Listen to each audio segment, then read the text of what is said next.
আগামী জুলাই মাসের মধ্যেই জুলাই সনদ তৈরি করা যাবে বলে আশাবাদ ব্যক্ত করেছে জাতীয় ঐকমত্য কমিশনের সহ-সভাপতি আলী রিয়াজ। এজন্য রাজনৈতিক দলগুলোর সহযোগিতা চেয়েছেন তিনি।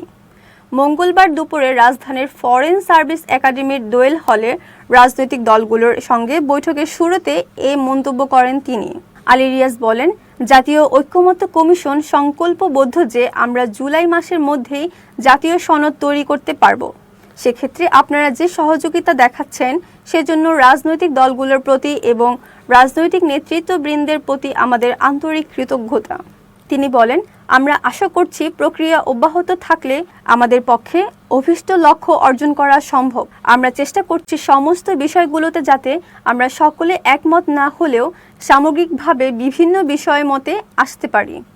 জাতীয় ঐকমত্য কমিশনের সহ-সভাপতি বলেন, সব বিষয়ে আমরা হয়তো একমত হতে পারবো না, কিন্তু তারপরেও আমরা জাতি এবং রাষ্ট্রের স্বার্থে যেন খানিকটা ছাড় দিয়ে এক জায়গায় আসতে পারি। সবগুলো বিষয় শেষ করতে পারবো এমন নিশ্চয়তা নেই।